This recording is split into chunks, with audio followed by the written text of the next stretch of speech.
Bonjour à tous et bienvenue dans ce nouveau journal sur France 24.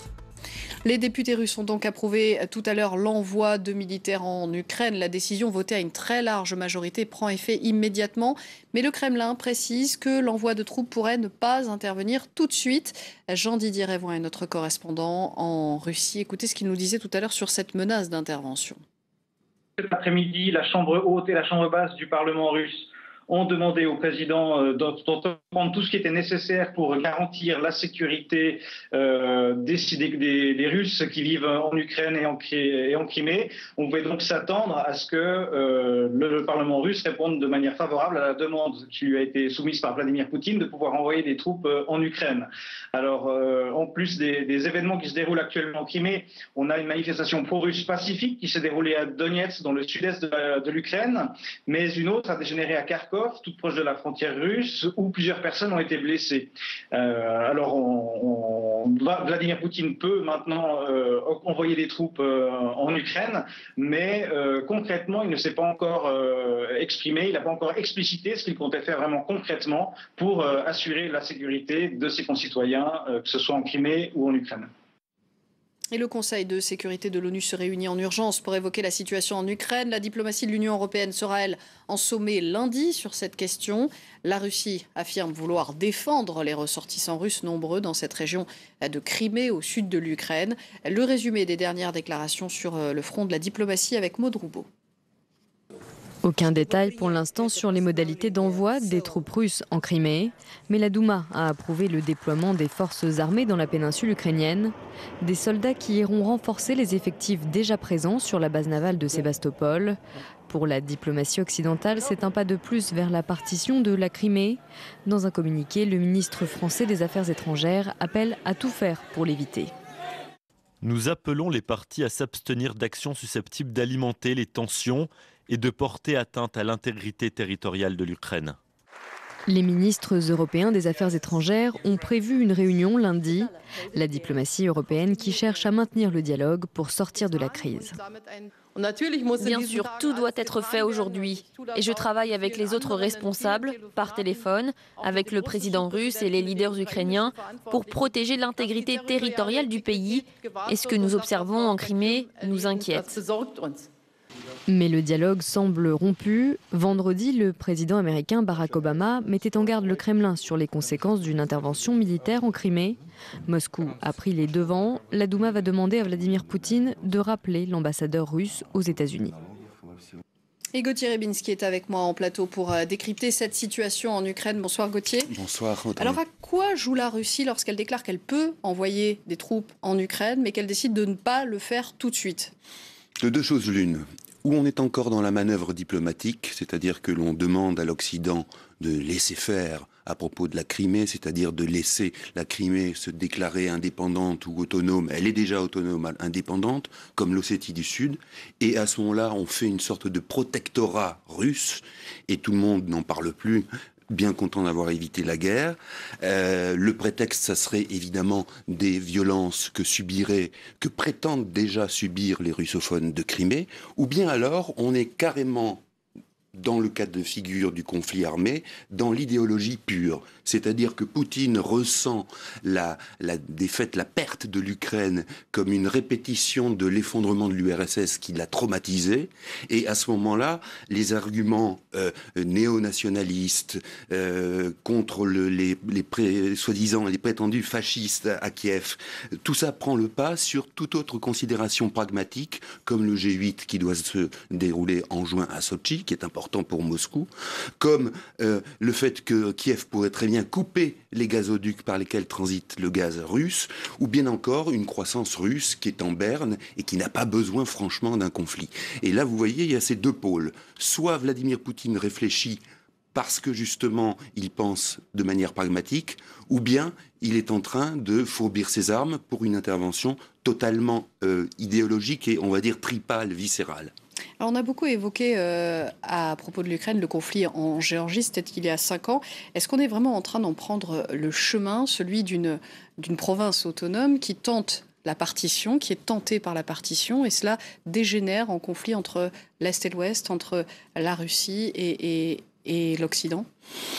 L'Occident, à l'époque, en Géorgie, n'a pas fait grand-chose, malgré les rodomontades du président français de l'époque, Nicolas Sarkozy, qui prétendait avoir fait la paix. Il a simplement entériné l'état de fait qui était à l'époque, c'est-à-dire une occupation russe et qui est toujours présente. La différence, la grande différence qui est de taille, c'est que le régime géorgien de l'époque, de Mikhail Saakashvili, s'était justement lancé dans des brimades vis-à-vis des Ossètes, et que ça, c'était du pain béni pour les Russes pour intervenir. On n'en est pas là du tout. D'une part, en Ukraine, il n'y a pas ce genre d'exaction contre les Russes de Crimée, et puis surtout, l'Ukraine est énorme. C'est un pays qui fait plus que la France en superficie, qui a 49 millions d'habitants, qui a des richesses en minerais, etc. Donc, on n'est pas du tout dans le cadre d'un petit pays, d'une petite région que l'on pouvait passer par pertes et profits. Pourtant, Vladimir Poutine l'a bien dit, hein, s'il veut envoyer des troupes en Crimée, c'est pour protéger les ressortissants russes. Oui, en tout cas, c'est ce qui est avancé. C'est toujours l'argument avancé, si vous voulez. C'est toujours cet argument qui consiste à dire nous protégeons ce qu'on appelle, ce qu'ils disent en russe, nashi, c'est-à-dire les nôtres. C'est la grande famille russe. Il y a une forme de panslavisme là-dedans qui est tout à fait nette. Oui, oui. Alors justement, on va aller en Russie où nous attend Alain Blum, directeur de recherche à l'École des hautes études en sciences sociales, spécialiste de la Russie. Je le disais, vous vivez à Moscou. Quelle est la tonalité dans les médias, dans l'opinion russe à propos de la situation en Ukraine aujourd'hui ? Écoutez, il y a vraiment deux tonalités. D'un côté, les médias ont une position qui totalement unilatérale, en tout cas les médias officiels à la télévision, qui a toujours prétendu que en Ukraine, ceux qui agissaient étaient des milices d'extrême droite. On a réentendu la vieille tradition, la vieille rengaine sur les bandéristes, ce Bandera qui avait lutté contre l'occupation soviétique pendant la Seconde Guerre mondiale et après la Seconde Guerre mondiale. Donc il y a une sorte de violence très très forte et qui prend en fait, effectivement il y a eu des mouvements d'extrême droite, mais qui prend ça comme le seul mouvement qui est conduit à l'Ukraine aujourd'hui.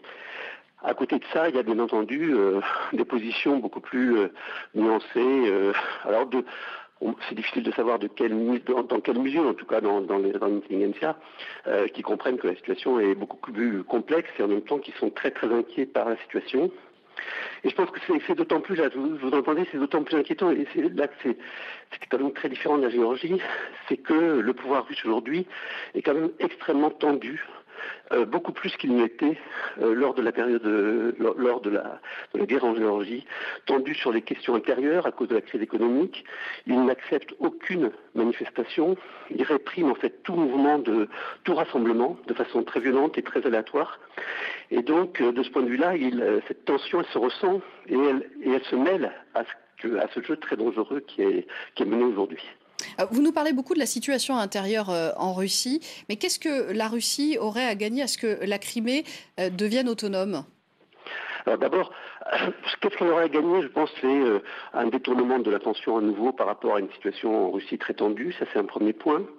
Je crois que très sincèrement, il y a aussi une dimension très nationale, c'est-à-dire l'Ukraine a une valeur identitaire presque vis-à-vis des mouvements patriotiques russes très très forte. Donc il y a la question que c'est pas simplement symbolique, et en plus naturellement c'est l'intérêt de créer une zone qui présente toujours une menace vis-à-vis d'une Ukraine qui serait beaucoup plus autonome vis-à-vis de la Russie.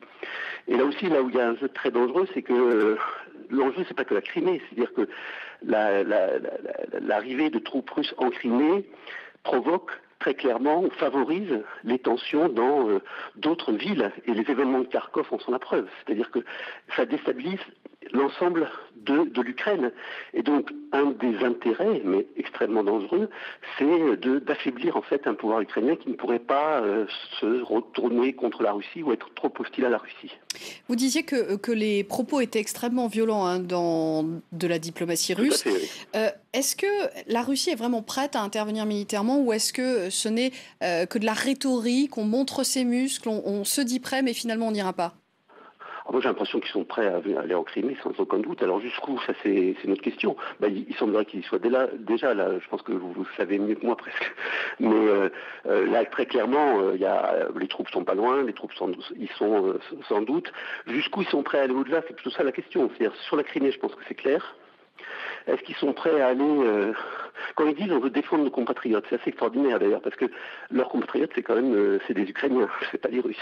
Alors ils sont russophones, ils parlent des russophones, mais quand on entend la présidente du Sénat parler de ses compatriotes, il y a un côté qui est assez surréaliste.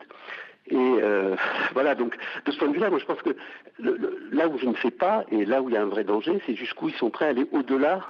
Enfin, le danger existe déjà, mais jusqu'où ils sont prêts à aller au-delà de la Crimée. Et par exemple, d'intervenir sous des prétextes d'incidents à Kharkov ou dans des villes de ce type-là, ou à Donetsk ou dans des villes de ce type-là. Et là, c'est une grande interrogation. Est-ce qu'ils le savent eux-mêmes? J'en sais rien. On le verra par la suite. Merci beaucoup Alain Blum de votre analyse sur France 24. Alors justement, en parlant d'agression, l'ancien opposant ukrainien Vitali Klitschko a demandé une mobilisation nationale contre ce qu'il appelle une agression russe. Gauthier, quelle est la stratégie des nouvelles autorités de Kiev dans cette crise? Comment est-ce qu'ils peuvent se positionner?